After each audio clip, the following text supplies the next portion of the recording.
Welcome to EPG Pathshala. I am Dr. Anurekha Charivag, Assistant Professor, Department of Sociology, Savitribai Phule, Pune University. I am coordinating the paper on Sociology in India. Today we are going to discuss the module Quotas and Social Justice, a Multidimensional Analysis. This module has been written by Anandita Chakravarti, Research Scholar, Tata Institute of Social Sciences, Mumbai. In this module, we are going to analyze the role of the state in providing affirmative action in order to address the issues of social justice. We are also going to understand how reservation policy has been implemented and what are the ideology that goes behind understanding these reservation policy.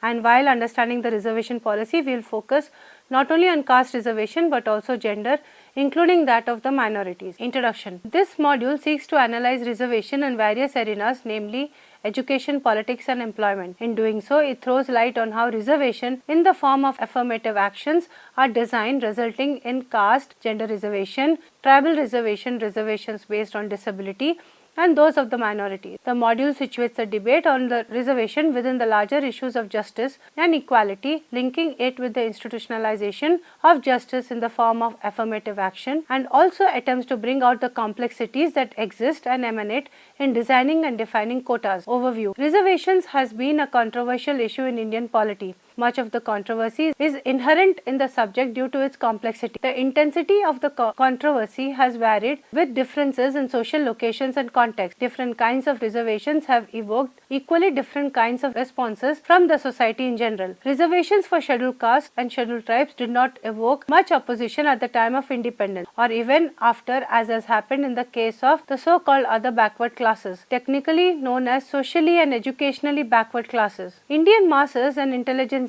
are sharply divided on the issue of reservation. This brings us to the fact that the argument on reservation has split the population into two major groups, namely the reservationist and the anti-reservationist. While the former perceive the phenomenon as a matter of right and consider it a higher pedestal than merit, merit according to them is a cultural construct and is an element of hegemonic culture. Anti-reservationists, on the other hand, view this issue as antithetical to the idea of equality of opportunity as enshrined in the Indian Constitution. The term social justice. The term social justice was more embraced by liberals and progressives than by socialists proper, partially as a result of denunciation by Marx and Engels. According to them, speaking of justice implied placing oneself on the terrain of bourgeois ideology. However, with the advent of the socialist movements as serious contenders for political power was pivotal to the development of the ideas of social justice, since it was precisely a socialist challenge that forced the liberals to look more critically to the issues of land ownership, private ownership of industry, inherited wealth and other such features of capitalism, and thus to investigate various socialist and communist schemes of industrial organization advocated by those further to the left. What emerges typically is a discriminating defense of the market economy in which some existing property rights are criticized and others vindicated, and the state is charged with enacting those reformist policies that will lead to a just distribution of social resources. Justice, a central moral standard in social life, is generally held to have prominent role in social theory and social action. A wide variety of principles are available to regulate social and economic inequalities, and therefore the concept of social justice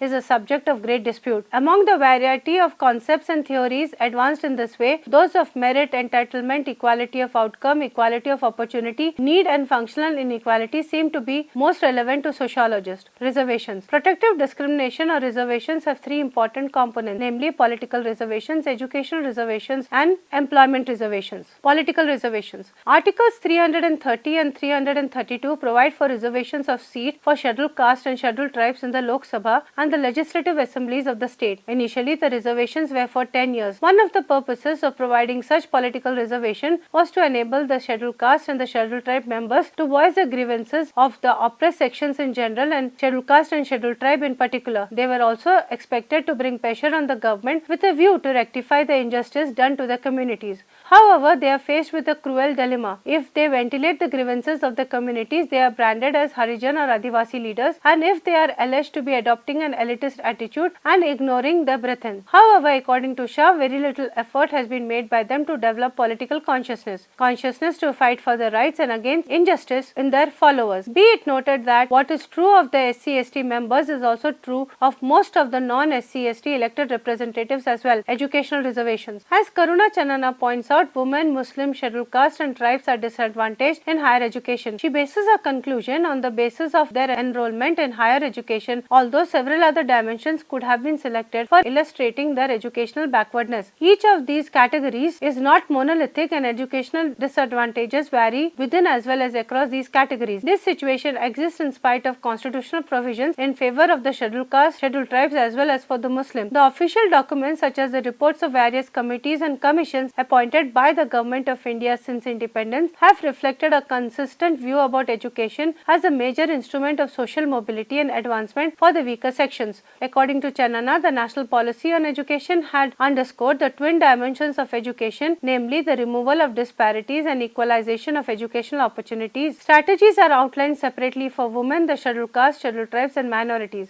However, the specific needs and suggested strategies are neither integrated nor is an overall comprehensive framework provided for education of all disadvantaged groups. Employment reservations. In particular, the Indian Constitution stipulates that in each state the share of public sector jobs reserved for the scheduled caste and scheduled tribes, the two principal historically disadvantaged groups in India, to be equal to the share of the total population in the most recently tabulated census of the population. This policy rule generates plausibly exogenous variation in share of jobs reserved or the employment quota, permitting the identification of the causal effect of the employment quota on labor market outcomes. The history of employment quota policy for the disadvantaged minorities in public sector jobs dates back to 1947 when India attained independence. Specifically, Article 16(4), 324 and 335 of the Indian Constitution provides safeguards for SCs, STs in the services and posts under the state with a view to ensuring their adequate representation in the public sector jobs. The percentage of quota or reservation in services or posts under the state government varies from one state to another and is fixed on the basis of percentage of scheduled caste and scheduled tribe population in the respective state. When identifiable groups are equally endowed, affirmative action can bring about a situation in which employers perceive the groups to be unequally productive exposed. So, whether the effect of employment quota for minorities should make minorities worse off or not is not known. There are two possible ways in which the policy of employment quota for minorities could improve minorities' labor market outcomes. The most direct effort is that some minorities will be employed in the reserve jobs, but even some minorities who do not end up getting a reserve job may nonetheless experience benefits. Quotas. The pertinent issue that emanates from the above discussion is the issue of reservation or the presence of often termed as affirmative action and the interesting responses that emerge in the form of debates. Broadly speaking, affirmative action consists of a set of anti-discrimination measures intended to provide access to preferred positions in a society for members of a group that would otherwise be excluded or underrepresented. Many of the contributions to the recent debate do take up political dimension of the situation by highlighting instances of discrimination based upon caste prejudices. This is a valuable contribution which demonstrates the reality of discrimination and marginalization with the aid of statistical data and recourse to establish criteria of backwardness and deprivation such as region, gender, caste, etc. in combination. But this analysis is usually aborted and redirected towards policy by defining its goal as that of demonstrating that something is the case. At this juncture, one may question about whom to demonstrate. Since the state has already declared that other backward classes reservations will be introduced in educational institutions, it would appear that only the opponents of reservation are in need of being so convinced. Thus, in a peculiar twist, policy recommendations seem to have addressed not to the state, which seems to be already responding to these realities, but to the phantom majority whom the self-styled Youth for Equality and others claim to represent. Or to put it differently, even though there are ample evidence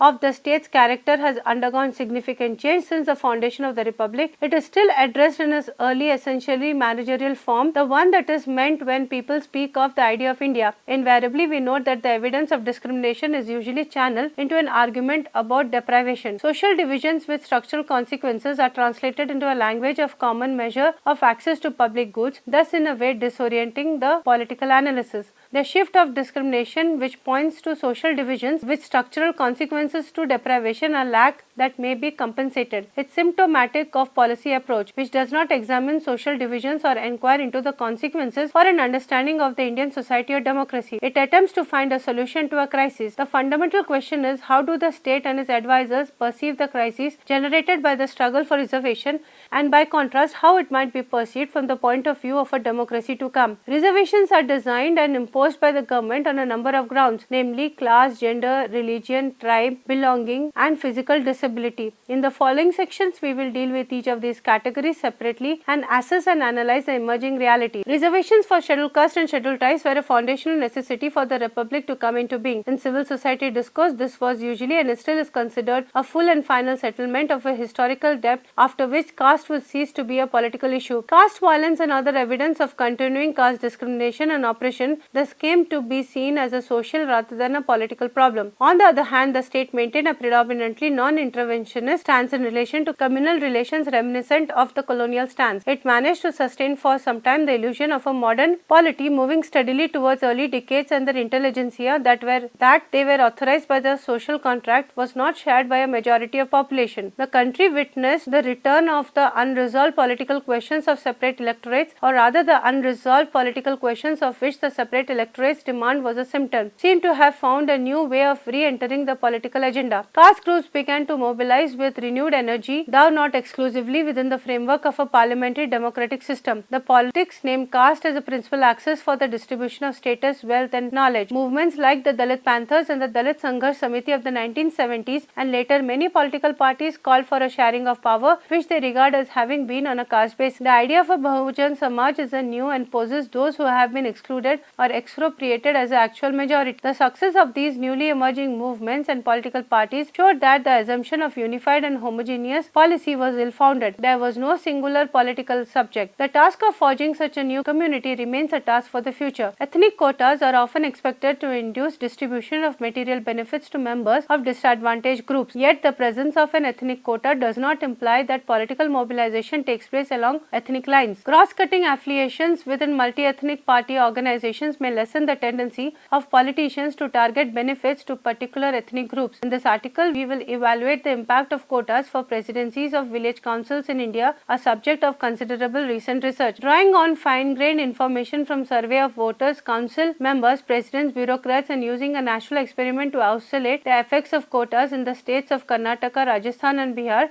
the authors find weak distributive effects of quota for marginalized caste and tribes. We then used survey experiments to compare the influence of party and caste on voting preferences and expectations of benefit received. The results suggest that, especially when politicians have dynamic political incentives to allocate benefits along party lines, cross-cutting partisan ties can blunt the distributive impact of ethnic quotas. There are tribes in central India, mainly in the states of Madhya Pradesh, Bihar, Orissa, Andhra Pradesh, and the northeastern hill states. While tribes in these regions are characterized by geographical isolation and low economic status, they are also distinct in several ways. The tribes in central India are impoverished and are the most backward. They have also suffered from intrusion of the Indian mainstream and of the pan-Indian model of the state, society, economy, and culture. The new forces released during the colonial period have affected them adversely and led to the denial of the traditional rights to land, forest, and its produce and other natural resources. They are also unable to benefit from the impact of new economic and political processes. The tribes in northeastern hill states are distinctly different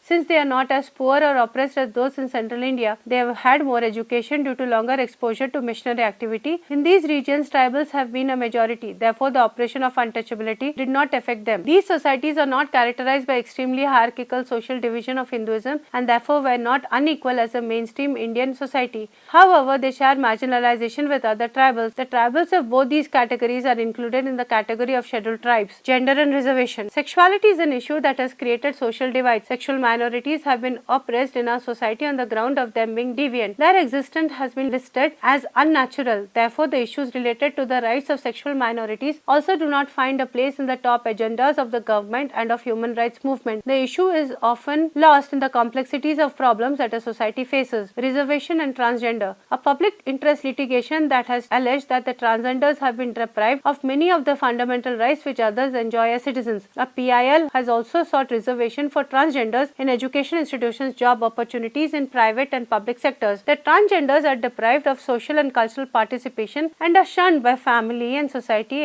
have only restricted access to education, health services, and public spaces, and have restricted rights as citizens such as right to marry, to contest elections, to vote, employment and livelihood opportunities, and various human rights such as voting, obtaining passport, driving license, ration card, identity card, etc. The transgenders are treated as legal non-entity in violation of Articles of 14 14, 15, 16 and 21 of the Constitution. The Supreme Court has finally acknowledged a third gender, that is neither male nor female, in a landmark judgment that asked the government to make sure that transgenders get job quotas and facilities including a voter card, passport and driving license. Recognition of transgender as a third gender is not a social or a medical issue but a human rights issue. The Supreme Court's two bench said in its ruling, transgenders are also citizens of India and the spirit of Constitution is to provide equal opportunity to every citizen to grow and attain the potential irrespective of caste, religion or gender. The centre was asked to treat transgenders as socially and economically backward to enable them to get reservations in jobs and education. Transgenders are also citizens of India. It is the right of every human being to choose a gender. The spirit of the Constitution is to provide equal opportunity to every citizen to grow and attain their potential irrespective of caste, religion or gender. By recognizing them as third gender, this court is not only upholding the rule of law but also advancing justice to the class that has been so far deprived of its legitimate natural and constitutional rights. The court, however, clarified its verdict pertained only to annex and not other sections of the society such as gay, lesbian, bisexual, who are also considered under the umbrella term transgender. So far, the lack of legal recognition has important consequences in getting government ration shop card, passport and bank accounts. The Tamil Nadu government in particular has taken up positive measures for changing transgenders people's birth name and sex in official gazette and their official identity documents either after realizing the gender identity or undergoing sex transition surgeries. Notably, Tamil Nadu State Board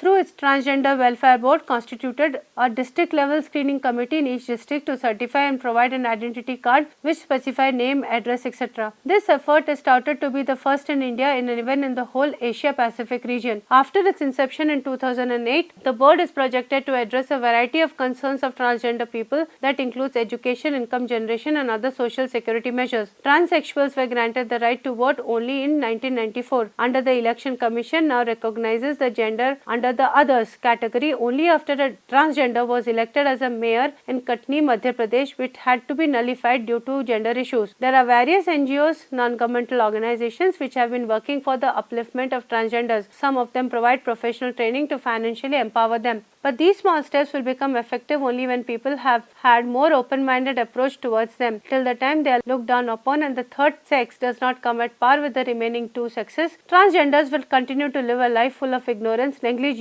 and hush voices around them wherever they go. Reservation and women. Despite significant advances in education and political participation, women remain underrepresented in leadership positions in politics and business across globe. In many countries, policymakers have responded by introducing gender quotas in politics, and increasingly many have expressed an interest in requiring gender quotas for corporate boards. Adoption of quotas by countries is likely correlated with attitudes about women within a country. However, the randomized allocation of political quotas in India and the unanticipated introduction of board quotas in Norway have allowed researchers to provide casual analysis, and this review focuses on evidence from these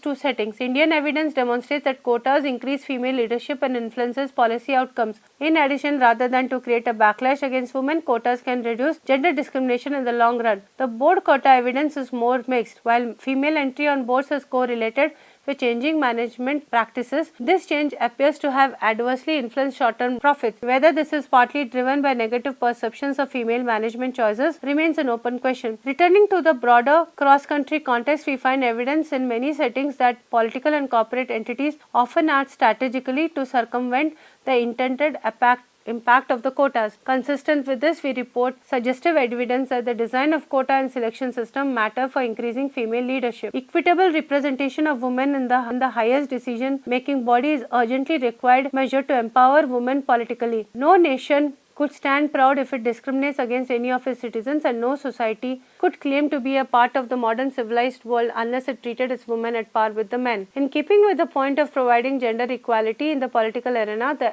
idea of reservings for women was mooted by former Prime Minister Rajiv Gandhi in the late 1980s. In 1988, National Perspective Plan for Women suggested that a 30% quota for women be introduced at all levels of elective bodies. Women's group insisted the reservation be restricted to the panchayat level to encourage grassroots participation participation in politics. The consensus around this demand resulted in the adoption of the 73rd and 74th Amendments to the Indian Constitution in 1993. In 1955, the question of quotas was raised again, but this time the focus was women's representation in Parliament. The United Front government led by Deve Gowda introduced the reservation in the Parliament. However, it was rejected with an uproar, with some male politicians arguing that women should stay at home where they really belong. The media had described the debate as a battle of the sexes. Attempt to introduce the reservation bill in the Parliament reserving 33% of the seats for women have been protested in the chamber of the lower house of the Parliament in the year 1998. Male opponents of the bill, who said it would benefit only middle-class city women, continually disrupted the proceedings, forcing several adjournments. What is happening to Indian society in the contemporary times is crisscrossing of movements of various oppressed sections. Often these movements pull in different and even opposite directions, thus defeating the process of democratization in the short run. It is a challenging task for both the leaders of these movements and social analysts to unravel the myriad oppressions that characterize the Indian society and draw out the major strand which will strengthen and contribute to the overall process of democratization of society. The levers of change have to be sought in an overall democratization of society, and this is even more so in a plural society like India, where the political system has to ensure a modicum of equality between all groups if history's longest oppression is to be seriously tackled. This would imply that the struggle for gender equality and justice will have to be woven onto the struggle for emancipation of each of the oppressed groups and communities. Disability, quotas and exclusion. Meaning of disability in the Indian context. The comprehension and meaning of disability in India needs to be negotiated as it is embedded in multiple cultural discourses with subtle nuances. On one hand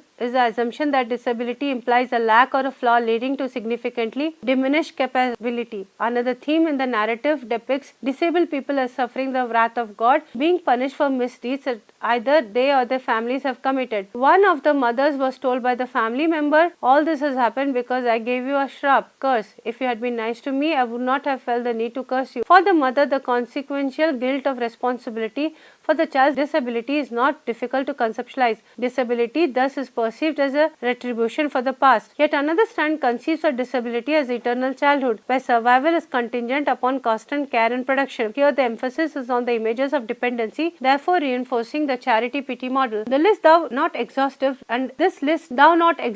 illustrates the underpinnings of a negative cultural identity. Owing to a lack of systemic historical research and contemporary constructions, portray disabled people as possessing a negative identity perceived from a predominantly medical angle. That Western medical explanations are predominant is evident from the latest Indian Human Development Report, which states that physical disabilities are genetic, biological, even birth defects, and future research must focus on the causes of such disabilities, thus reiterating that medical intervention is regarded as prerequisite without any contemplation of the social perspective. Resistance to such notion has come from the disabled people who have struggled for their place in society. The outcome of their efforts saw the first Persons with Disability, Equal Opportunities, Protection of Rights and Full Participation Act of 1995.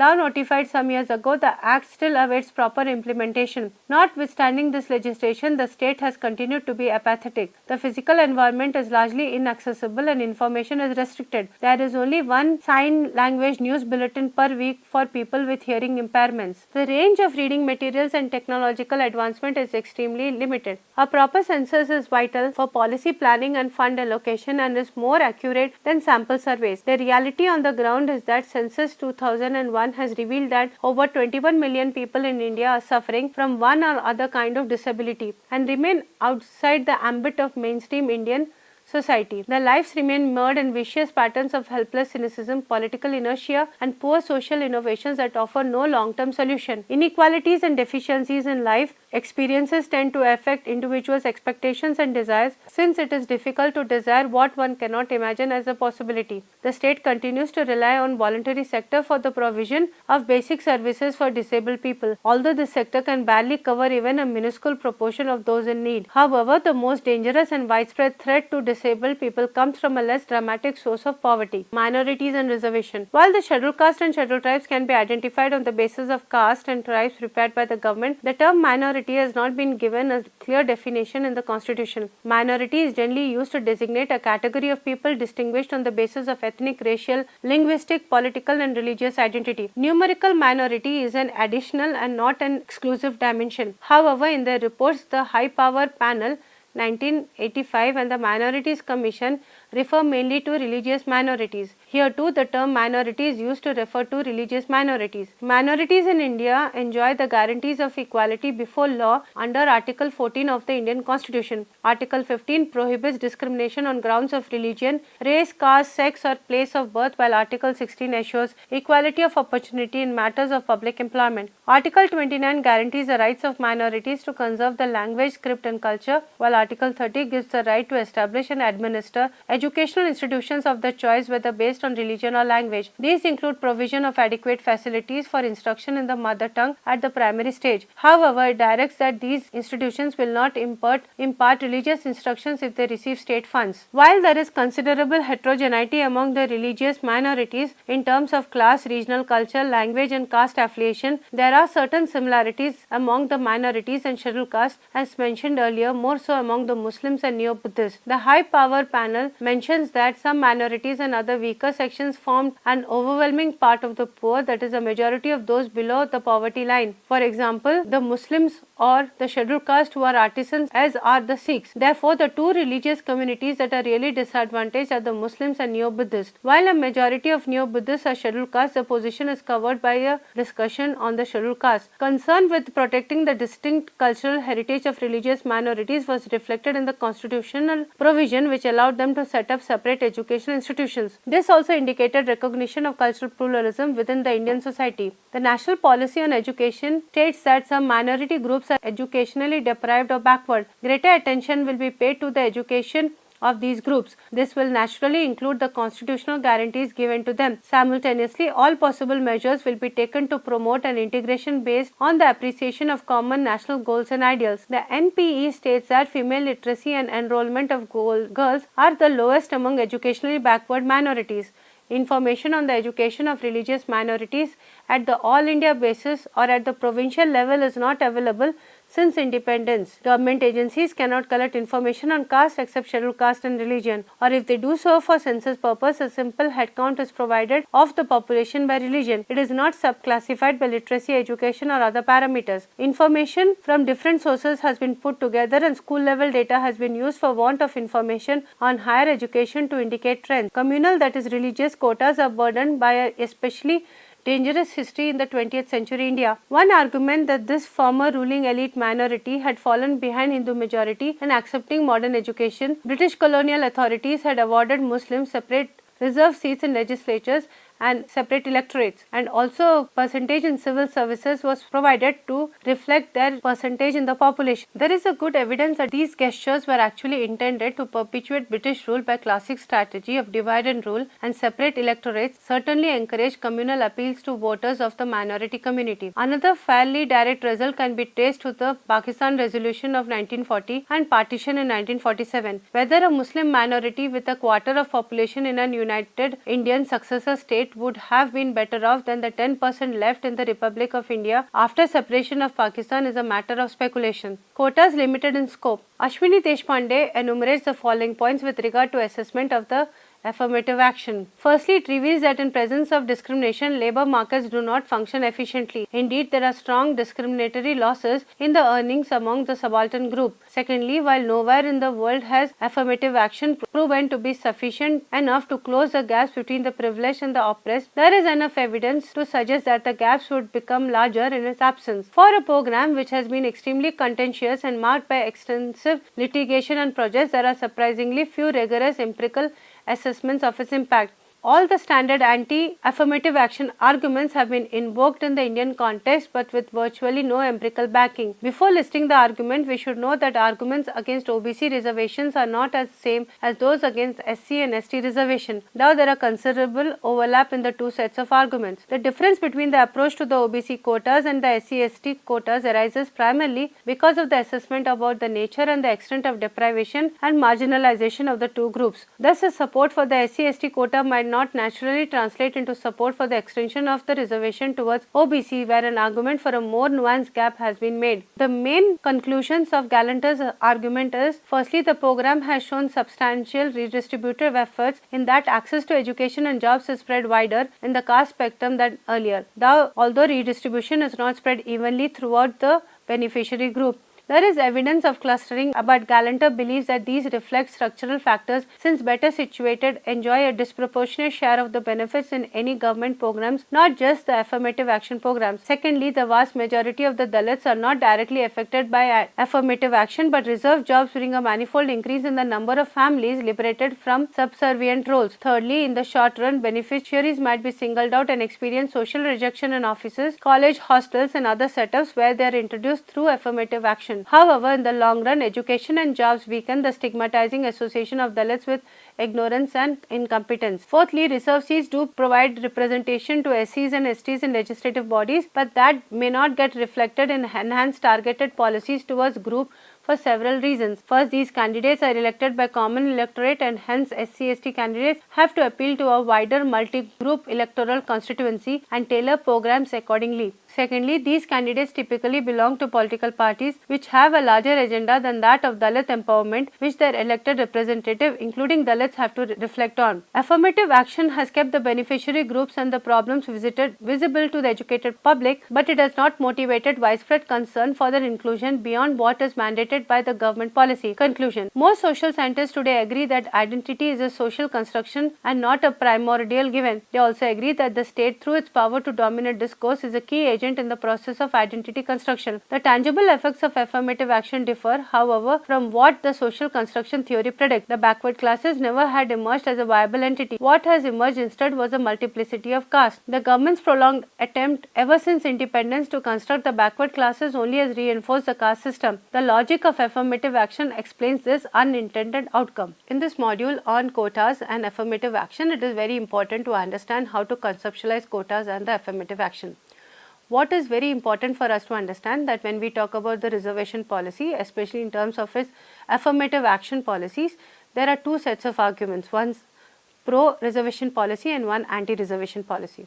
In order to make a nuanced understanding of these concepts, it is very important to understand not only the history of caste but also the whole history of social exclusion in India, which could be expressed in terms of minorities, gender, religion, sexualities, and so on. As this module shows, and also the module on caste revealed, that we need to understand that reservation itself is a multi-complex phenomenon and therefore it needs a very subtle understanding of the whole process.